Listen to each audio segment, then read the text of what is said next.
Welcome to Conscious Eye, living in authentic connection and harmony with self, others, and the world, featuring Ravi and Savitri.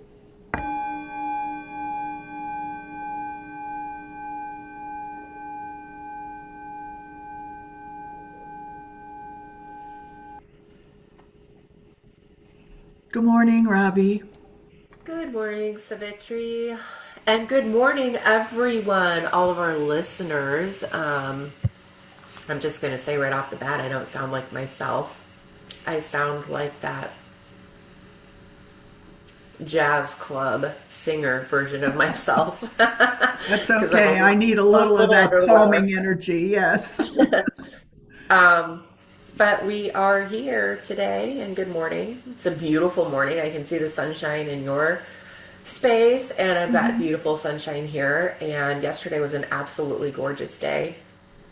Yes, So, just yes, yes. we're coming into a new season a little bit. We're not quite there, but we're coming into it. We've had the Chinese New Year, And and you do start to feel that shift around this time. we do. And, February is a big month for that. And in various calendars, it's actually the beginning of spring. So if we want to think that way, anything that happens from now until um,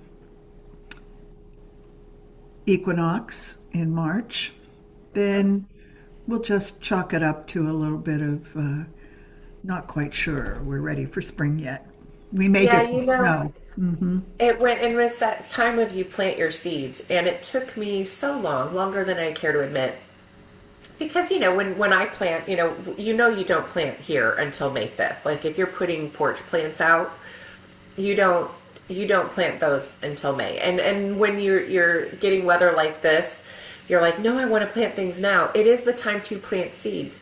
And how do we do that? We do that in a protected space. We do that in a bubble. If you're starting things literally from seed, now is the time to do that, but you're not putting those things out into the inclement weather. You're putting those in a protected space. So now is the time. We have these new ideas and we start to feel the energy churning, and we want to go out and do the things. It's not quite time to go out and just put big old plants out on the porch. They're not gonna make it. But it is time to start really nurturing your seeds and your ideas and your actions in a protected little bubble space, and really tending to them and caring for them with intention. You might be able to see my trees, my avocado trees in along the wall in various windows and in various rooms. I have to say that I started avocados during COVID. And so each of these trees were planted in that first year. And when I noticed this morning as I was trying to help the light stay outside, so we look like we're in a glow this morning, both of us, because of the sun. That I noticed that there are new leaves and new tiny buds for new leaves coming out already on these avocado trees, and so they're ready. They already have decided that it's time to get going. So thanks for mentioning that. And we may be feeling some other energies coming up too. Tuesday morning around 5:30 or so, we're going to have the lunar eclipse right before sunrise. And it's called the blood moon because it is a total lunar eclipse. And when that happens, the Earth's shadow covers the entire face of a full moon and creates a red ring around it. Now, what's interesting about that, if you remember the solar eclipse that we had a couple weeks ago, during the new moon, it was the ring of fire. So the solar eclipse also, even though we weren't able to see it where we are, the energies, they, so even though the focus of that was in Antarctica and the extreme southern hemisphere around the South Pole, the actual eclipse was a ring of fire. So we have a ring of fire followed by a blood moon. So in some ways, they have come into a different sense of unity. And maybe just contemplate that. And it may be worth getting up just a little earlier on Tuesday morning to see this moon because it will be setting.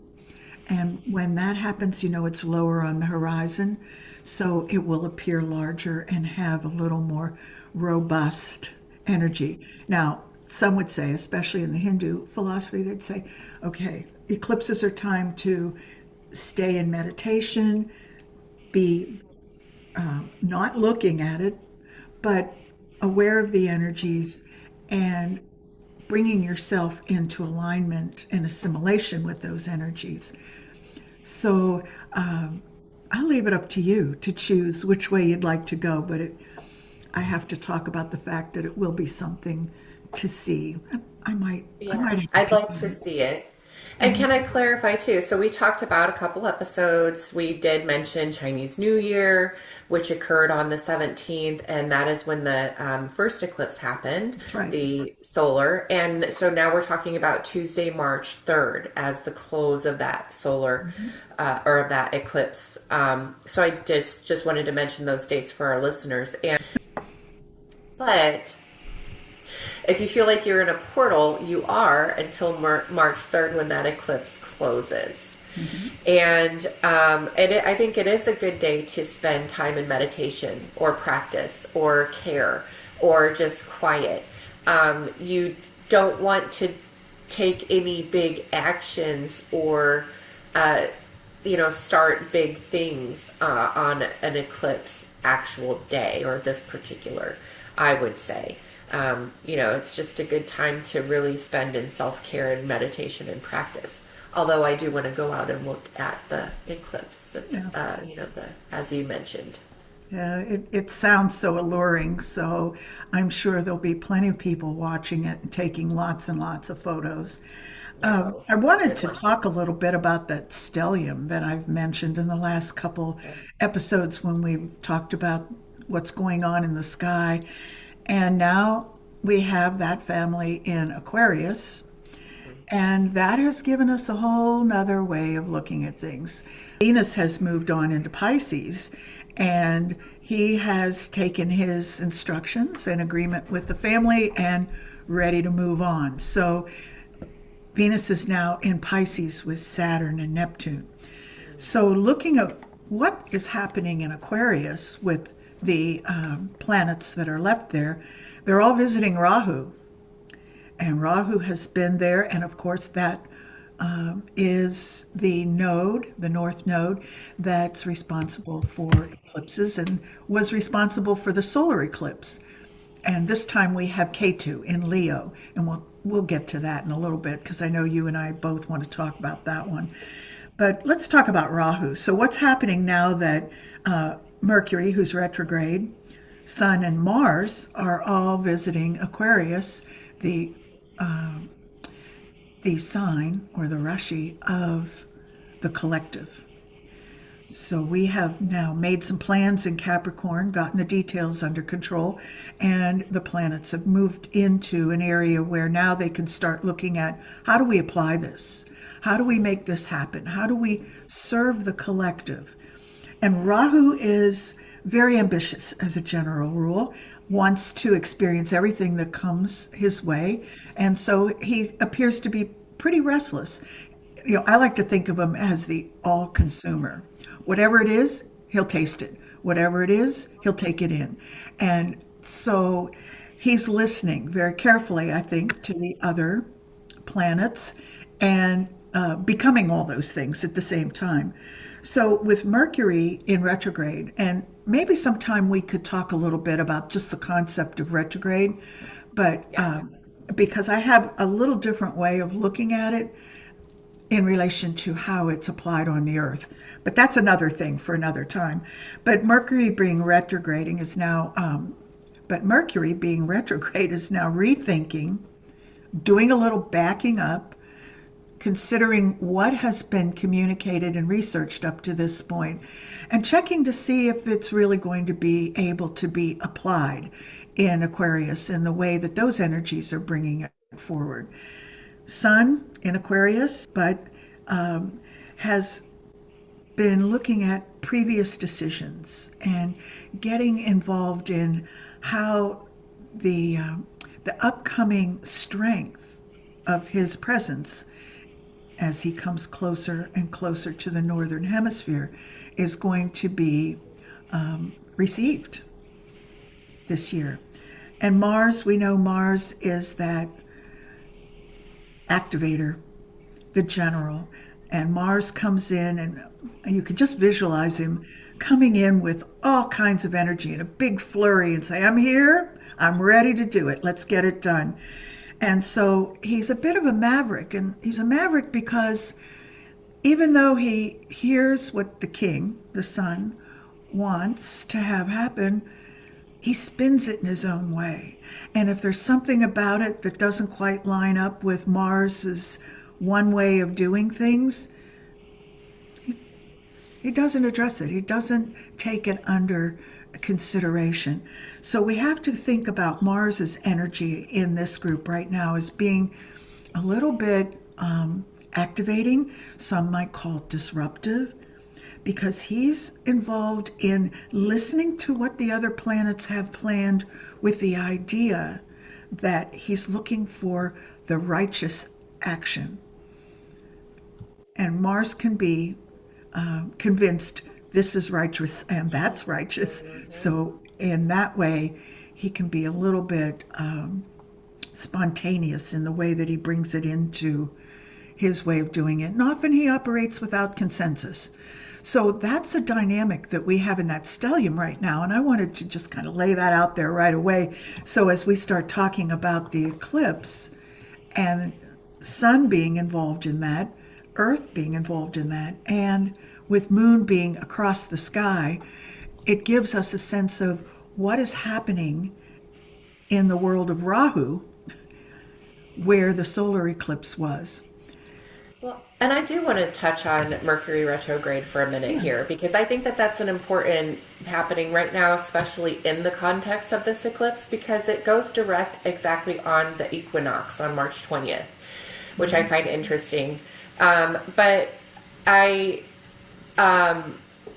this is a time, and I feel this, like I've been feeling this a lot, time with the stellium in Aquarius. Now it's about, well, for me, Aquarius is about relationships because it's my seventh house. So it's, where do you find community support? If there's a social group that no longer aligns with you, are you feeling separation from that? You might be. If there's a group that you've outgrown, and you might be feeling that in your social life, or if there's a community to which you feel drawn and you have been integrating yourself into this community, so this is what I've been feeling again in my relationships. Maybe you have, if this is your seventh house, you might be feeling that. But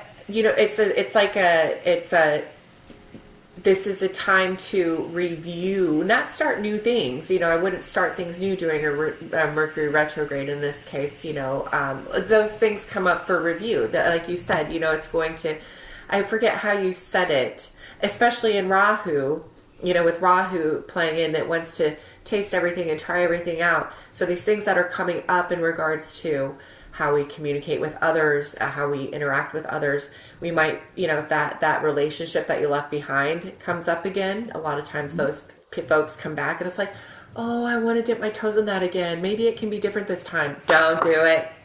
Don't do it, right? I mean, if it is great, give it until the 20th of March and see after that, at point, how you feel.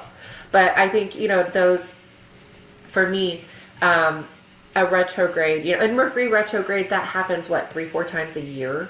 So it's not, we should all be pretty familiar with it. But it happens in different places on your chart.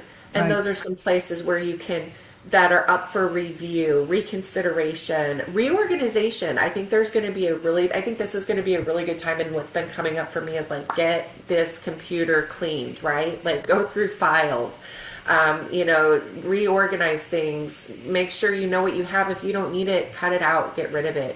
It's a good time for that type of activity. It's more of a thing, I'm feeling of going through my emails and going through my files and clearing things like that out.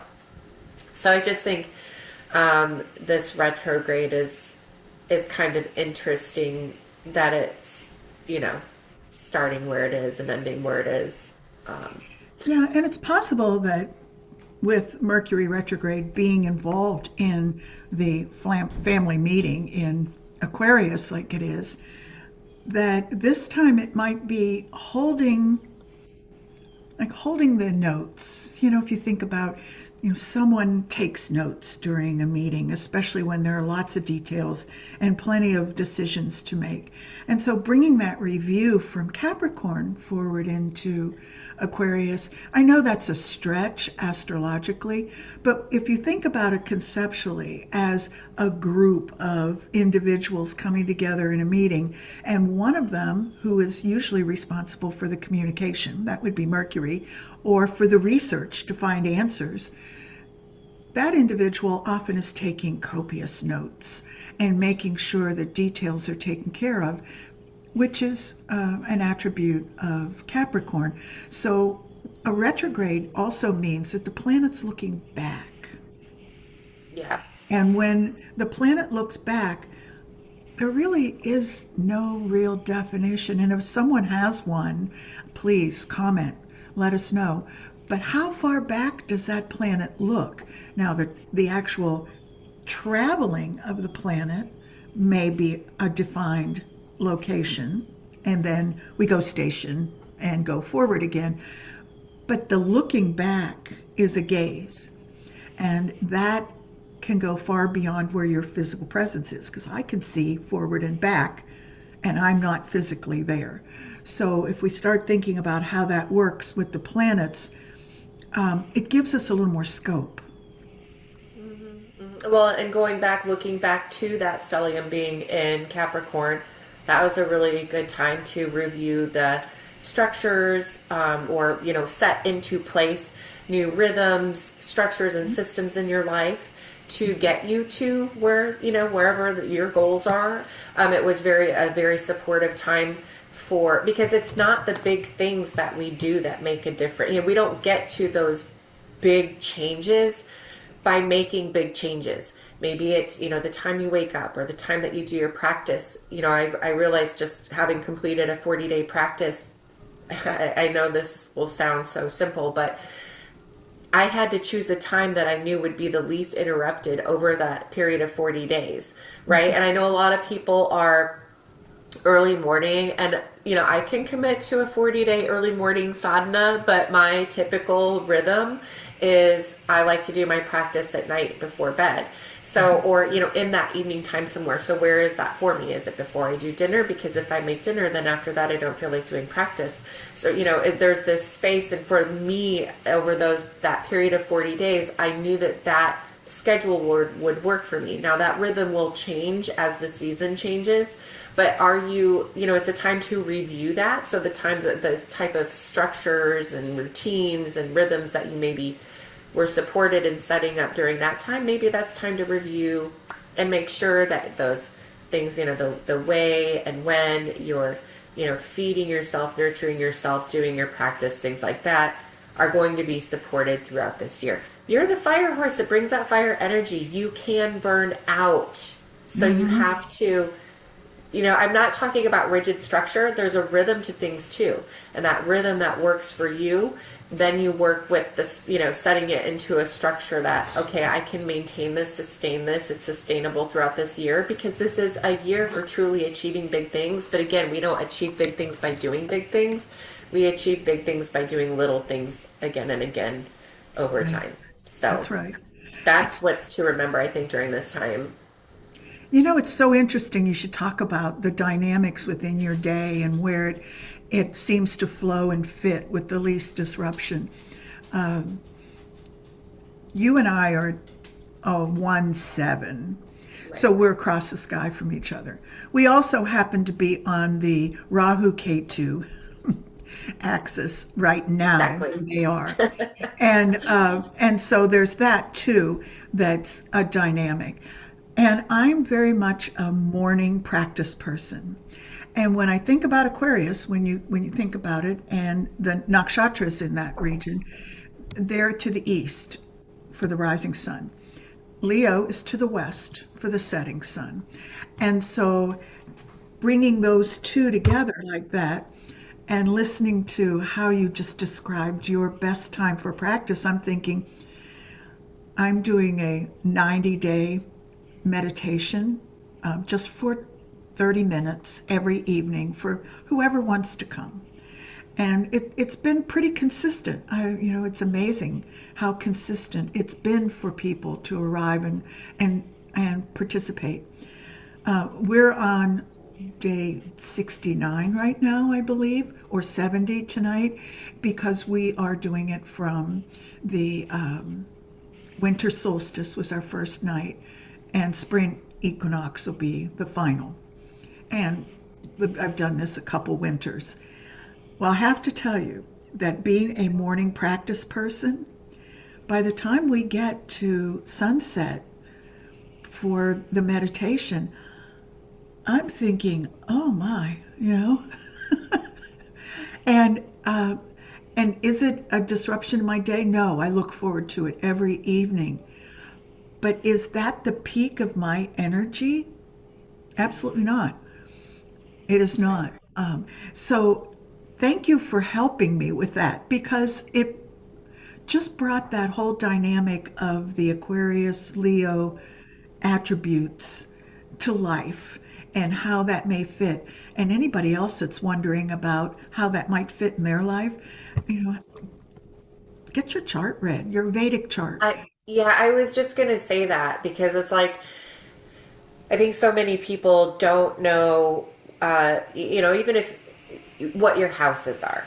Hmm. And so knowing, that's part of understanding Jyotish, the study of light, is where are these transits, where are they lighting up your chart? Where are they Right. highlighting the things in your life that could be illuminated for you to see that you may not otherwise see? Hmm. So that we can reach the enlightenment of our soul. Hmm. So, yeah, definitely reach out to Savitri if you need a chart reading. Sure, I'd And be glad to do that for her. Yeah. or yeah, and Hmm. just get explore that. I really encourage our listeners and folks to explore that because definitely I can hear a shift and feel a shift from even the last time we recorded. It was so funny trying to record in that pre-eclipse energy. Like it was just like running in a dream and you can't get going. Through the mud. Yeah. Yeah, and you feel, and now we feel that energy is just flowing. We sound different, we feel different. When you understand what's happening, now we could have been all, oh my gosh, this is a slog. But if you know what's going on, it's like we're laughing about that eclipse energy and how it's impacting us, and we're able to accomplish what we need to accomplish, and gain new insights through intention and through knowing and understanding. And it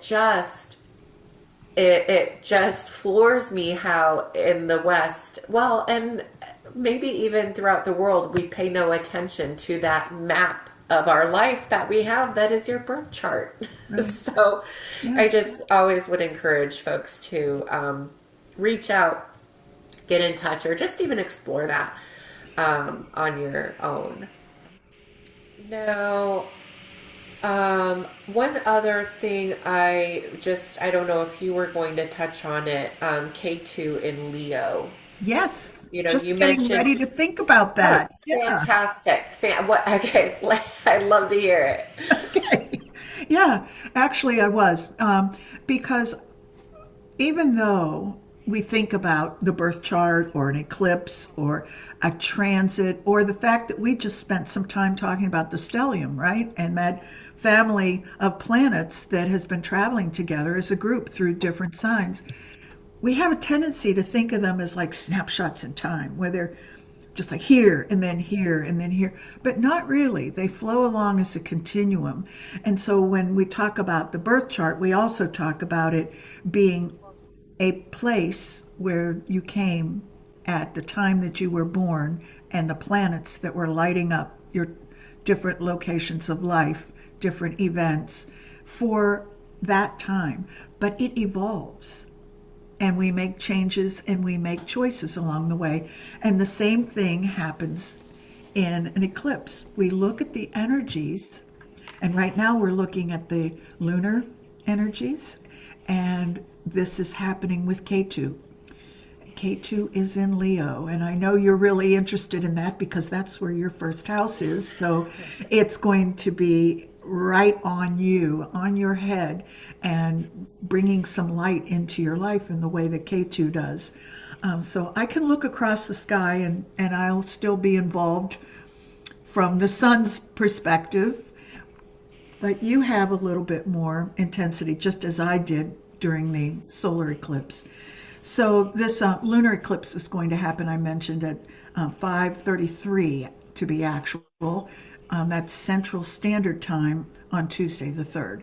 So you're now you know when it's going to happen. So during the night, you might have a restless night.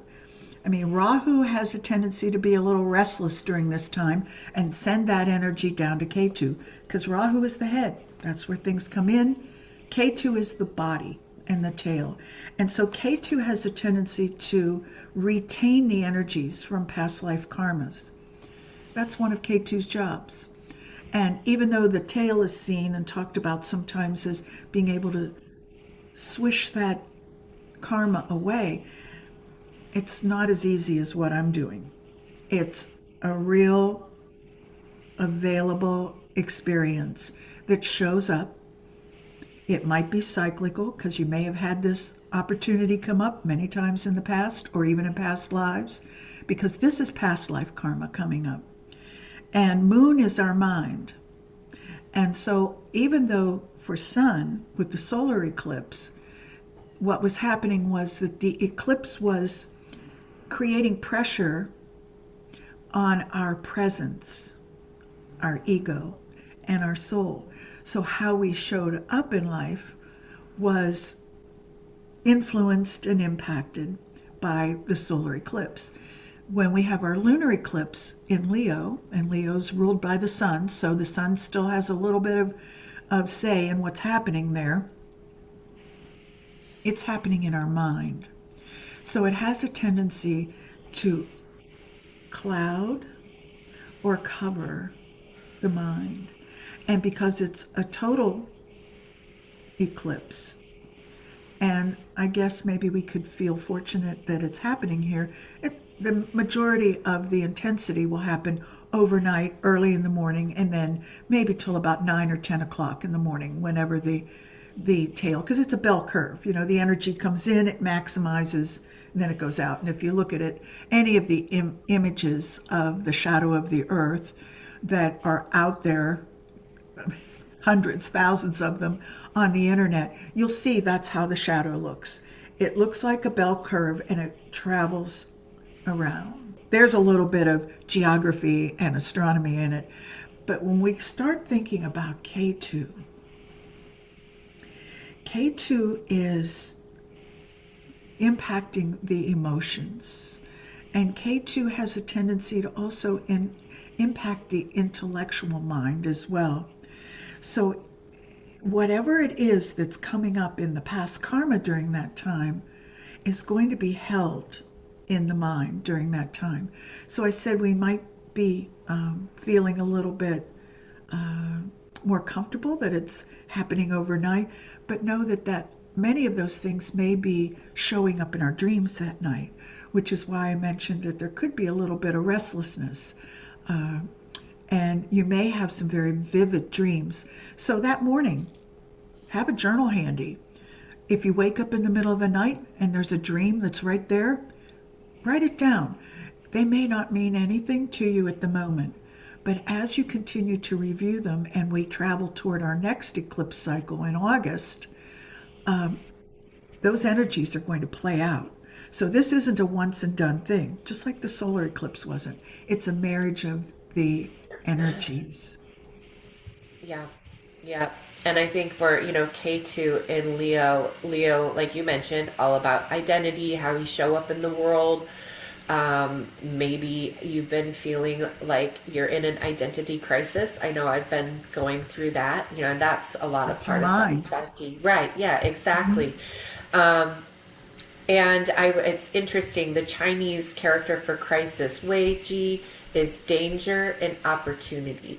Oh, And so, always in crisis, there's there's opportunity, right? So yes, there's a bit of what's happening, what's going on, as we're changing identities, or it feels like that, but it's an opportunity to let go of those old identity ego, the whatever those things of your ego that you no longer identify with. Go ahead and get rid of them. It's really supportive.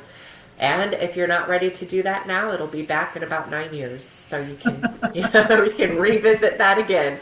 um, but just like, it's interesting, when again, it floors me when I meet people who think astrology doesn't play a part in our lives, and yet we look at an atom and it's a proton, an electron, and a neutron, and there's that possibility for positive, negative and neutral action or thought or being at any of that time, and we're all made, that's what everything is made of. And we have just how we have opportunities to evolve and to see things, perceive things, because we know if we look for a particle, we see a particle. If we look for a wave, we see a wave. So we can shift how we see things and experience life and evolve our souls and ourselves. It's bonkers. Yeah. I think too. We've got a lot of energy in Aquarius, like we've mentioned. It's such a time to find purpose in something greater than ourselves. I think we're going to talk a little bit about that in our next episode, so I'll save that. But as you re-identify, you have this opportunity to kind of restructure your identity, or come in out of that crisis as see yourself more clearly and move forward. And what will you do with that? And that we can talk about later. Yeah, that comes into that dark and light connection. And one of the things about this eclipse is that the moon will be in the Nakshatra, and this is something that we really focus on heavily in the Vedic world. So it may be something that you have questions about. Let us know. Put a comment in the comments. But talking about the Nakshatra, it's Purva Falguni. And in 3 locations of the sky, there are what I talk about as partner nakshatras, where the constellation or that region is actually divided into 2, and they are actually unified as 1. So it's a symbolic way of saying that 1 + 1 = 1, and that there's always unification. And so that dark light is very prominent in Purva Falguni because it is the courtship nakshatra. It's the time when people are meeting new people. It's that honeymoon period where you don't see anything about the other individual that may be a red flag until later. But right then, in this nakshatra, it's all fun and games. It's a heady experience. And I could go on and on to describe it, but I think we all know what that means. You fall in love, and that's what happens in Purva Falguni. So that's where the eclipse is on Tuesday morning. And it's present, highly present in our relationships. So even though you have that happening on yourself in your first house, and I'm across the sky, my 7th house is my relationships. It's my interaction and my ability to have relationships and what they're about. So we're both in that realm. And so this eclipse, if you wanted to look at 2 people that have that dynamic that's happening, that is going to be maybe a little different experience than someone who has their ascendants in different locations other than where the eclipses are happening. That's all in your chart. So this full moon environment, we not only have that, which we know is extremely intense, But the Purva Falguni is about getting glimpses of commitment. You start to ask the questions. Do I really want to do this? Can I really have this relationship with this person or this business or whatever it is that you're developing a relationship with? So Yeah. we talk about it being a courtship type of experience, but we have that with lots of different things in our lives. Right. Generally, the epitome is to have it with another individual, but at the same time, we have those experiences with a new book, with a great piece of music, a piece of art, with a craft, or being out in nature. All of those things that are awesome are Purva Falguni. So maybe you can relate in that way, especially if you don't have a significant relationship that really would fall into that category. So what's Ketu doing with this eclipse? Sending karma for resolution. That's Ketu's job. And this karma can be expressed by the attributes of Purva Falguni. So those descriptors that I just shared with you, think about where you might be receiving some new lessons. What Well, kinds and of again, things? yeah, that Mercury retrograde coming in and bringing Mhm. things up for review at the same time. So pay attention. And again, just to reiterate one final time, pay attention. If new ideas come up, like you mentioned, and even in your dreams, write them down. You probably will experience a plethora of emotions and ideas, and write it all down and really refrain from taking any big action really until March 20th on these things, because these are things that are up for review, not for action but for review, for looking at, for processing through, and coming out on the other side with only what will serve you, your highest self, as you move forward, and the rest is left behind and swept away. Yeah, and that's what that whole interim is between this eclipse and the ones coming up in August. Yeah. We have been given a solar eclipse, a lunar eclipse. The energies, the lessons are now, as of Tuesday, will be with us. And we have all that duration until August when they show up again to integrate and begin to activate where it makes sense. So, Right. taking Mercury retrograde into account until March 20th gives us the opportunity to really take a look at everything, Really. do the planning first, and Yeah. then start implementing some of the things that the ahas that we've gotten, and also the oh no's, let's not do that again. Right. Yeah. So it'll be fun to revisit this in that time frame, in August. Until then, I would recommend looking at where Aquarius and Leo are in your chart, Mhm. if you haven't done so.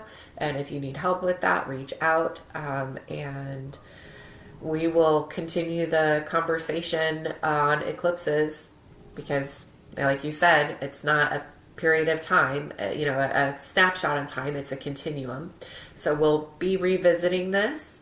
And I think, a couple things came up that we'll be talking about in our next episode as well. So we hope Mhm. you drop in there. And if you missed the last couple episodes, you would, and you're kind of wondering a little bit more about what the Year of the Fire Horse is all about, or where that comes from, we've got that a couple episodes back. So definitely tune into those. And also, thank you everybody for being here today.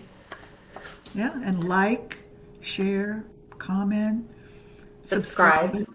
Hmm. do those things, and we will see you next week. Sat Namaste. Nam.